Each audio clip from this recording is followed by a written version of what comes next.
주셔서 감사합니다. 여러분 지금 전 세계가 누구의 입에 집중하고 있는지 아세요?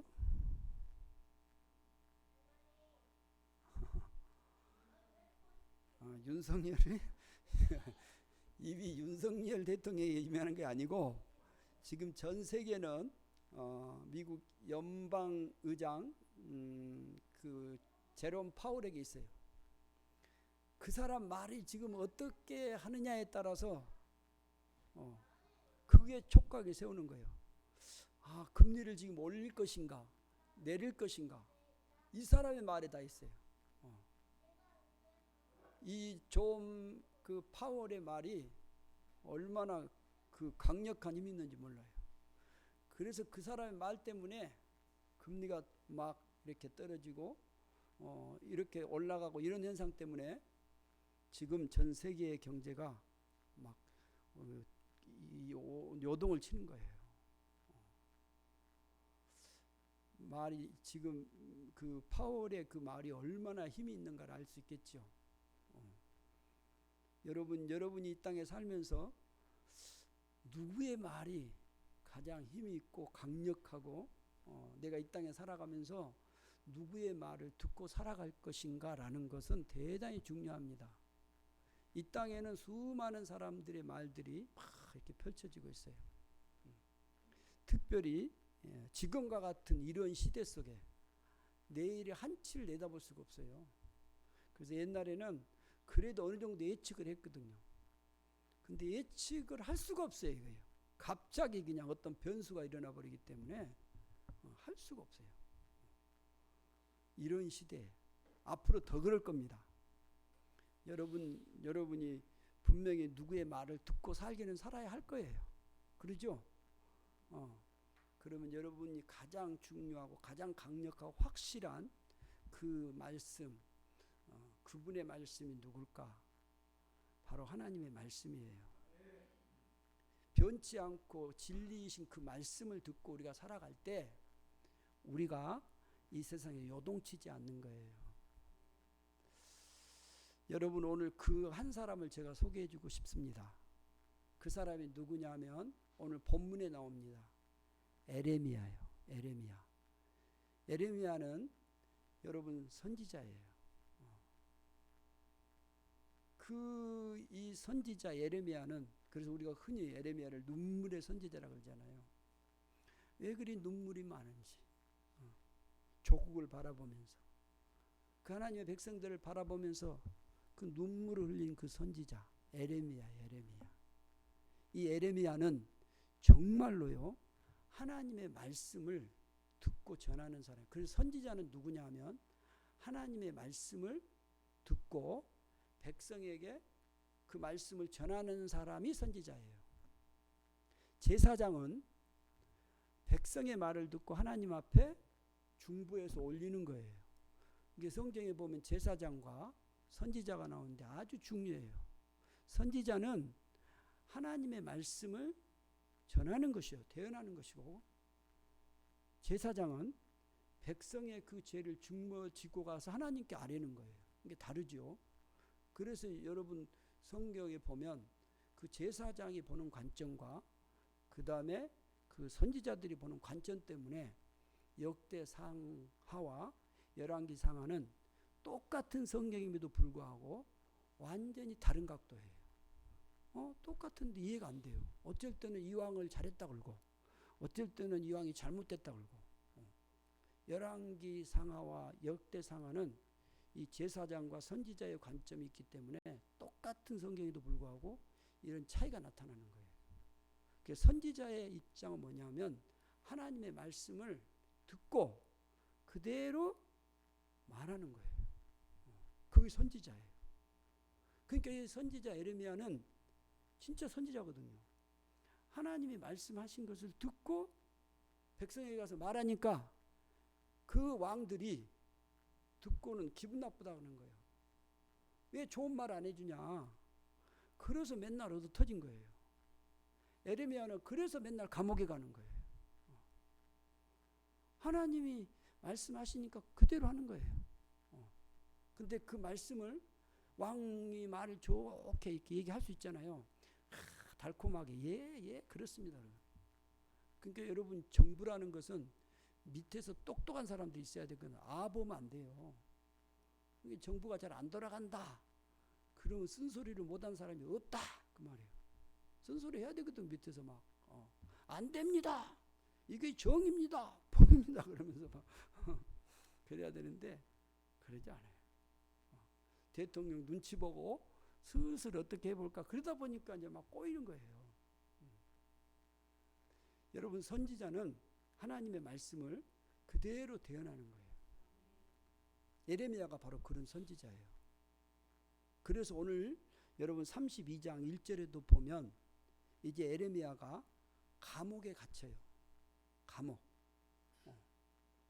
감옥에 갇히는데 왜 갇히는가? 왜 감옥에 갇히게 되는가? 그것이 1절부터 5절까지 나와 있어요. 감옥에 갇힌 이유가 나와요. 여러분 봐보실래요? 감옥에 갇힌 이유가 뭘까? 지금 이스라엘은 바벨론의 군대가 예루살렘을 다 에워싸고 있어요. 포위돼 버린 거예요. 이미 바벨론이 지배를 해버린 거예요. 여러분 이스라엘의 왕이 지금 이때가 시드기야 왕이에요. 그래서 오늘 본문의 시기를 정확하게 얘기하는데 시드기야 왕 10째 달 10째 해 곧 느부갓네살 18째 해 여호와의 말씀이 에레미야에게 임했다 그래요. 그래서 에레미야에게 임하니까 에레미야가 이제 그 말을 하는 거예요. 그래서 에레미야가 시대 뜰에 지금 감옥에 갇혔지요. 이는 보세요. 3절 보세요. 이는 그가 예언하기를 여호와의 말씀에 보라 내가 이 성을 바벨론 왕의 손에 넘기리니 그가 차지할 것이며 유다 왕 시드기야는 갈대아인의 손에서 벗어나지 못하고 반드시 바벨론 왕의 손에 넘겨진 바 되리니 입이 입을 대하여 말하고 눈이 서로 볼 것이며 그가 시드기야를 바벨론으로 끌어가리니 시드기야는 내가 돌아올 때까지 내가 돌볼 때까지 거기에 있으리라. 여호와께서 이와 같이 말씀하시니라. 지금 어떻게 시드기야 왕한테 지금 뭐라고 말하는 거예요? 바벨론에게 망할 것이다. 그리고 시드기야 왕은 바벨론에 끌려갈 것이다. 왕한테 이러면 여러분 좋겠어요, 안 좋겠어요? 열을 확 받는 거예요. 그래서 열을 받는 거예요. 지금요. 봐보세요. 하나님의 말씀이 예레미야에게 임하니까 예레미야가 이 말씀을 안 해줄 수가 없는 거예요. 안 망합니다. 아니요. 망합니다. 끌려갑니다. 사실대로 얘기한 거예요. 그래서 예레미야가 지금 시대 뜰 그 왕을 지키는 근위대 옆에 그 감옥이 있어요. 그 감옥에 지금 딱 갇혀 있는 거예요. 그러니까 예레미야가 왜 감옥에 갇혔느냐? 감옥에 갇힌 이유는 하나님의 말씀을 그대로 대언했기 때문에 그래요. 그래서 항상 성경에 이렇게 나와요. 여호와의 말씀이 누구에게 임하니라. 여호와의 말씀이 이렇게 하시니라 라고 얘기를 하거든요. 자, 그러니까 지금 예레미야가 어디에 있는 거예요? 시대에 뜰 감옥에 있다 그 말이에요. 지금 감옥에 있는데 하나님의 말씀이 또 요 에레미야에게 임하신단 말이에요. 그래서 오늘 본문 6절을 봐보세요. 6절 다 같이 보겠습니다. 시작. 에레미야가 이르되 여호와의 말씀이 내게 임하였느니라 이르시기를. 여러분 지금 에레미야가 어디에 있다고요? 감옥에 있단 말이에요. 근데 감옥에 있는 에레미야에게 누구의 말씀이 임하였다고요? 여호와의 말씀이 에레미야에게 임했단 말이에요. 여러분 하나님의 말씀이 그 감옥에 있는 에레미야에게 임해서 어떤 말씀이 임하시는가 보세요. 감옥에 있는데 하나님이 에레미야에게 또 말씀을 하셔요. 그런데 그 말씀이 어떤 말씀이냐 보면 7절 보세요. 7절 시작. 보라 내 숙부 살롬의 아들 하나멜이 내게 와서 말하기를 너는 아나돗에 있는 내 밭을 사라. 이 기업을 물을 권리가 내게 있느니라 하리라 하시더니. 지금 이 말씀이 그래서 하나님이 지금 보라 내 숙부 살룸의 아들. 숙부는 누구예요? 누구의 숙부예요? 에레미야의 숙부요. 살룸이요. 살룸. 이 사람을 정확하게 지명한다는 것은 그 사람 이 사실이라는 거예요. 그러니까 에레미야의 숙부 살룸의 아들. 그러니까 사촌이죠. 그 조카지요. 살룸의 조카 누구예요? 하나멜이. 그 숙부 작은 아버지 뭐 아무튼 그 삼촌 그 살룸의 삼촌 살룸의 아들 하나멜이. 그 하나멜에게 그 하나멜이 와서 말하는데 너는 아나돗. 이게 이제 이 아나돗은 어디냐면 에레미야 고향이에요. 이 고향 아나멜에 그 땅이 있어요. 땅. 그 밭을 사라. 이 기업을 물을 권리가 내게 있느니라 하리라 하시던. 지금 누가 하신 말씀이에요? 하나님이에요. 하리라 하시더니 하나님이 하셨단 말이에요. 이렇게 보라 내 숙부 살룸의 아들 하나멜이 네에게 와서 그 아나돗에 있는 내 밭을 사라 하리라. 네 밭을 사라. 네가 이 기업을 물을 자가 네다. 이 밭을 사라 하리라고 할 것이다 라고 하나님이 에레미야에게 말씀을 하시는 거예요. 하나님이 에레미야가 지금 어떤 상태예요? 감옥에 있는 상태예요. 감옥에 있는 상태인데 하나님이 그 하나멜이 너에게 와서 밭을 사라고 할 것이다 라고 이 얘기를 한다라고 하신 거예요. 그 말이 떨어지자마자 어떤 일이 벌어지냐. 하나님이 그 말씀을 딱 하셨어요. 그런데 그 말씀을 하자마자 그 다음에 8절에 누가 딱 보세요. 8절 보세요. 시작. 여호와의 말씀과 같이 나의 숙부의 아들 하나멜이 시일의 뜰 안 나에게 와서 이르되 청하노니 너는 베냐민 땅 아나돗에 있는 나의 밭을 사라. 기업의 상속권이 내게 있고 물을 권리가 내게 있으니 너를 위하여 사라 하는지라. 내가 이것이 여호와의 말씀인 줄 알았으므로. 하나님이 그렇게 말씀을 딱 하시고 난 다음에 여호와의 말씀하신 것 같이 여호와께서 그렇게 말씀해 줬잖아요. 근데 그 말씀을 해줬는데 하나멜이 네게 와서 밭을 사라 할 것이다 라고 말을 해줬는데 그런데 그 말이 끝나자마자 하나멜이 딱 찾아왔어요. 보세요. 거기 딱 찾아왔는데 보세요. 하나멜이 그 숙부의 아들 하나멜이 찾아와서 시대 뜰 안 나에게 와서 뭐라는 거 보세요. 지금 그 뜰에 있는 나에게 와가지고 이르되 청하노니 너는 여기 뭐라 그랬어요? 베냐민 땅 이게 하나돗이거든요. 베냐민 땅 하나돗에 있는 나의 밭을 사라라고. 아나돗에 있는 이 밭을 사라고 하는 거예요. 그리고 뭐라고 하면 기업의 상속권이 네에게 반드시 이스라엘은 이 기업의 상속권이 없으면 못 사요. 그래서 이걸 반드시 말하는 거예요. 기업의 상속권이 네게 있다. 물을 권리가 네게 있다. 그러니까 네가 사라라고 말하는 거예요. 지금 알겠죠? 무슨 말인지 알겠죠? 하나님이 말씀을 하셨는데 말씀이 끝나자마자 그 에레미야의 숙부의 아들 하나멜이 찾아와서 지금 이 말을 한다 그 말이에요. 베냐민 땅 아나돗에 있는 내 밭을 사십시오. 지금 그거예요.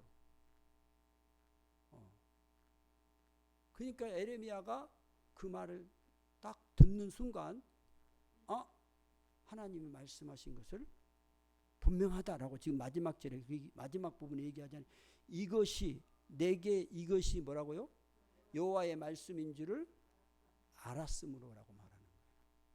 여러분 하나님의 말씀을 듣는 거예요. 근데 하나님이 말씀해줘도 여러분 우리가 어떤 기도하다가 어떤 음성을 듣다가 말씀을 듣다가 하나님의 말씀이 우리에게 들어오거든요. 근데 여기 진짜로 하나님이 말씀하셨을까? 이게 궁금할 때가 있잖아요. 그래서 여러분이 더 기도하고 막 그러면서 하나님의 말씀이 진짜일까? 여러분 예를 들어서 뭐 어떤 무엇을 뭐 하라, 뭐 어떻게 뭘 해라, 뭐 이렇게 할 수가 있단 말이에요. 근데 사람들이 진짜 하나님 말씀하셨을까? 이제 그런 의심을 갖게 되죠. 그런데 에레미야가 그 하나님의 음성을 듣고 그 하나멜이 자기에게 찾아와서 이 얘기하는 것을 딱 듣는 순간 분명히 알아버린 거예요. 하나님이 자기에게 말씀하신 줄을 아는 거예요. 그래서 보세요. 어떻게 한 거. 지금 상태는 어떤 상태라고? 예레미야가 감옥에 있는 상태예요. 감옥에 있는 상태인데 지금 밭을 사라고 말하는 거예요. 이스라엘은 지금 바벨론의 포로가 된 완전히 지배를 당하고 있는 거예요. 여러분 이럴 때 땅 거래 합니까 안 합니까? 잘 모릅니까? 이럴 때는 땅 거래면 안 돼요. 지금 전쟁이 났어요. 땅 살 거예요? 준이한테 내가 물어보니까 산다 그러더라고. 여러분 알잖아요. 이럴 때는 땅 사면 안 돼요. 우리나라가 지금 예를 들어서 어느 나라에 지배를 당하고 있다. 근데 여러분 땅 사갖고 뭐 할 거예요? 망하는 거예요. 그 사람은요. 남의 지배를 당하고 있잖아요. 우리 권리가 아무도 없잖아요. 근데 나한테 뭐 그런 증서가 있다고 가서 팔아요. 싸게 파니까 사세요. 근데 사겠어요? 안 산다고요. 아무리 싸게 해놔도 안 사요. 왜냐하면 그걸 샀다가는 망하는 게 뻔하니까요. 종이조각이 돼버리는 거예요. 아무 필요가 없는 거예요. 그런데 하나님은 그런 상황에서 지금 에레미야에게 하나님이 말씀에서 사람까지 정확하게 보내가지고 사라 그래요. 그러니까 에레미야가 그 하나님의 말씀을 딱 듣고 그대로 옮기는데 그것이 오늘 9절 보세요. 9절 얼마나 정확하게 자세하게 분명하게 하는가 보세요. 9절 시작. 내 숙부의 아들 하나멜의 아나돗에 있는 밭을 사는데 은 17세겔을 달아주되. 보세요. 지금 밭을 샀어요. 거래가 이루어진 거예요. 근데 돈 얼마 줬다고요? 은 17세겔을 줬단 말이에요. 이게 지금 거래가 진행 거예요. 자, 그러면 돈을 주고받고 해요. 그 다음에 뭐가 필요하죠? 그렇죠. 이제 서약서가 또 증서가 필요했다. 보세요. 10절 시작. 증서를 써서 봉인하고 증인을 세우고 은을 저울에 달아주고. 보세요. 증서를 써서 봉인 도장 찍는 거예요. 지금요.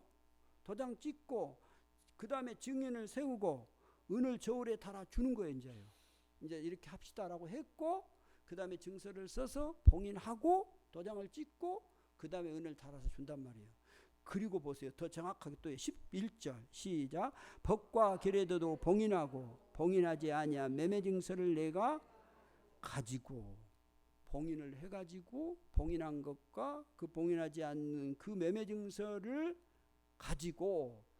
보세요. 지금 누구한테 가는가 봐보세요. 12절 시작. 나의 숙부 아들 하나멜과 매매증서의 인친 증인 앞과 시대뜰에 앉아있는 유다 모든 사람 앞에서 그 매매증서를 마세야의 손자 네리야의 아들 바룩에게 붙이며.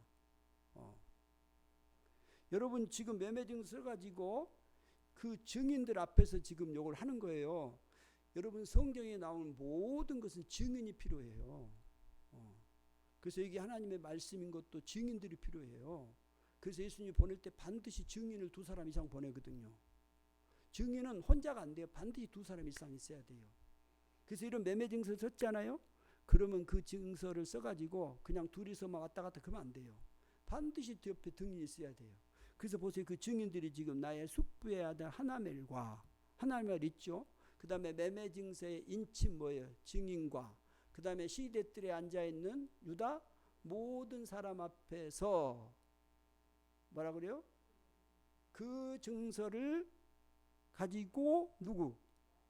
마세야의 손자 네리야의 아들 누구예요? 바룩에게요. 바룩. 이 바룩은요 에레미야의 그 밑에서 에레미야와 함께 있고 에레미야를 돕는 사람이었어요. 통견자처럼 이렇게 어떤 모든 밑에서 다 일을 봐주고. 그래서 다음에 에레미야가 같이 애굽으로 건너가서 함께 순교해 주고요. 이 바룩이요. 그래서 바룩한테 이 바룩이 누구인가를 정확하게 하고 누구의 손자면 누구의 아들인가까지 얘기를 하잖아요. 그래서 이 사람한테 붙여서 이제 이걸 맡기는 거예요. 이 계약 쓴 것을요. 그리고요, 계약서를 쓴 그 계약서를 그들 앞에서 바룩에게 이제 명령을 하는 거예요. 여러분, 하나님께서 이 귀한 말씀을 하셨는데 그 말씀이 지금 막 경제가 막 확 일어날 때 하나님의 매매해라 그런 게 아니고 완전히 지금 다른 나라에 포위가 됐고 다 망해버리고 아무런 가망성이 없는데 그때 하나님의 말씀이 임했단 말이에요. 근데 에레미야는 그 말씀이 하나님의 말씀이고 그 말씀을 확실히 듣고 그 말씀에 순종해서 가는, 이거 신앙이란 말이에요. 우리가 이 땅에 살아가면서 여러분이 무슨 말씀을 듣고 살아갑니까? 세상이 막 요동을 치고 막 세상에 모든 말들이 얼마나 많이 쏟아지고 있습니까? 그래서 막 여러분이 그런 말들에만 귀를 긴다고 여러분이 안정감이 있던가요? 그러지 않아요. 하나님의 말씀을 우리가 듣고 그 말씀을 따를 때 우리의 삶이 힘이 있는 거예요. 이게 지금 수많은 그런 말들, 그런 많은 글들, 그런 것들이 막 쏟아지고 있는데 나가 막 많은 지식들을 가지고 그렇게 막 하는데 더 복잡해요, 머리가. 왜 그럴까요? 더 많은 정보를 가져오고 내가 그것들을 다 갖고 와서 하는데 왜 이렇게 복잡해? 그래서 잠언서에 보면 그 많은 지식이 더 머리를 아프게 한단 말이에요. 이것이 참이 아니고 진리가 아니기 때문에 우리를 혼란하게 만들어버리는 거예요. 하나님의 말씀은 진리입니다. 하나님의 말씀은 완전한 것입니다. 하나님의 말씀은 생명이에요. 우리를 살리게 만들어준단 말이에요. 그러니까 우리가 이 땅에 살아가면서 특별히 이런 시대 가운데서 하나님의 말씀을 듣고 순종하는 삶이 얼마나 힘있는 강력한 삶인가를 우리에게 보여주는 거예요. 하나님의 말씀은 나에게 능력입니다. 그 말씀을 우리가 듣고 하나님의 말씀을 듣고 나아가는 삶이 우리에게 가장 강력한 아름다움의 삶을 살게 하는 것입니다. 에레미야가 비록 감옥에 있지만 그러나 그는 당당했습니다. 하나님의 말씀을 들었기 때문에 그는 한치도 양보하지 않았어요. 신앙이란 누구의 말을 듣느냐라는 거예요. 내가 누구의 그 통치를 받느냐라는 거예요. 여러분 예수를 믿습니까? 그러면 예수님의 말씀을 여러분 100% 믿고 그 말씀을 따라 신뢰하고 나아갑니까? 모든 믿음의 사람들은 지금까지 하나님의 말씀을 듣고 순종해 나가서 그 믿음을 지켰던 거지, 말씀을 멀리하고 그 말씀을 따르지 아니할 때는 아무런 힘이 없었단 말이에요. 내가 손해를 본다 할지라도 하나님의 말씀이면 내가 순종할 때 하나님의 역사는 이루어질 것입니다. 그 다음에 보세요. 이 말씀을 순종하고 나갑니다. 그럴 때 어떤 일이 벌어진가 봐보세요. 14장 14절 15절 14절 먼저 보겠습니다. 시작. 만군의 여호와 이스라엘의 하나님께서 이와 같이 말씀하시기를 너는 이 증서 곧 봉인하고 봉인하지 않는 매매 증서를 가지고 토기에 담아 오랫동안 보존하게 하라. 자, 지금 바룩에게 말씀하시는 만군의 여호와 이스라엘의 하나님께서 이와 같이 말씀하시기를 너는 이 증서요. 이 증서. 지금 이 증서가 뭐예요? 계약한 증서. 이 증서 곧 봉인하고 봉인하지 않는 매매 증서를 가지고 어디에 담으라고요? 토기에 담아 오랫동안 보존하게 하라고 말해요. 보존하게 하라. 보세요. 지금 그 증서를 가지고 토기에 담. 고대에는 보관하는 것 중에 그 가장 그 좋은 방법이 보면 토기예요. 그래서 구약 성경 같은 것이 그 토굴에서 발견됐는데 그 발견된 그 보면 어디에서 이렇게 발견된 항아리 같은 데다가 여놨어요. 두루마리 책을. 그래서 성경을 이렇게 대조해서 보니까 그 말씀이 정말로 잘 보관되어 있는 거예요. 글이라는 것은 변색이 되건 종이 이렇게, 그러니까 그 보관을 잘해야 돼요. 근데 항아리예요. 항아리 그런 굴에서 많이 발견됐는데 성경책들이. 그런데 오늘 그 계약서를 어디에다가요? 항아리에 넣어서 잘 어떻게 하라고 말해요? 보관하라 그래요? 보존하게 합니까? 보존하게 하는 거예요. 약속, 언약을 네가 그 잘 보존하게 하라는 겁니다. 그럼 보세요. 이 보존하는 이 언약의 약속이 지금 바벨론의 포로가 된 상태예요. 믿음이 없다면 여러분 뭐라고 생각하겠어요? 지금 이게 뭔 필요가 있겠냐 이러지 않겠어요? 여러분이 집문서를 가지고 있어요. 막. 근데 우리나라가 지금 예를 들어서 다른 나라에 속국이 됐어요. 그러면 여러분이 가지고 있는 집 문서가 무슨 소용이 있겠어요? 조금만 생각한 사람은 다 내버려요. 우리 다 망했는데 이제 뭐 할 거냐 이렇게 얘기죠. 근데 바룩은 하나님의 이 말씀을 듣고 그 말씀, 그 언약을 보존하는 거예요. 보존. 상하지 않도록, 하나도 흠이 가지 않도록 그걸 잘 보존하라고 하는 거예요. 그리고 보세요. 그 다음에 15절 시작. 만군의 여호와 이스라엘의 하나님께서 이와 같이 말씀하시니라. 사람이 이 땅에서 집과 밭과 포도원을 다시 사게 되리라 하셨다 하니라. 아멘. 여러분 보세요. 지금 사람이 이 땅에서 집과 밭과 포도원을 다시 어떻게 한다고요? 사게 되리라 하셨다 하니라. 여러분 집을 이 땅 지금 망한 포로가 된 이 땅에 집을 다시 사고 밭을 사고 포도원을 다시 사게 된다는 거예요. 이게 무엇이에요? 회복이에요. 그래서 이스라엘 백성이 70년 만에 다시 돌아오는 거예요. 바벨론 포로로부터요. 여러분 아무런 가망이 없어요. 캄캄해요. 그런데 이때 이 말씀을 듣는다고요. 그 말씀을 듣는데 무슨 말씀을 듣냐면 다시 돌아올 것이다. 이 증서가 이 땅들이 다시 사고 팔고 하는 일이 이루어질 것이다. 이 땅에서 새로운 회복이 올 것이다 라는 거예요. 여러분 그 말씀을 들을 때 여러분이 아멘 하고 일어서서 그것을 여러분 가지고 그 말씀을 믿고 끝까지 기다리겠습니까? 이게 믿음이라고요.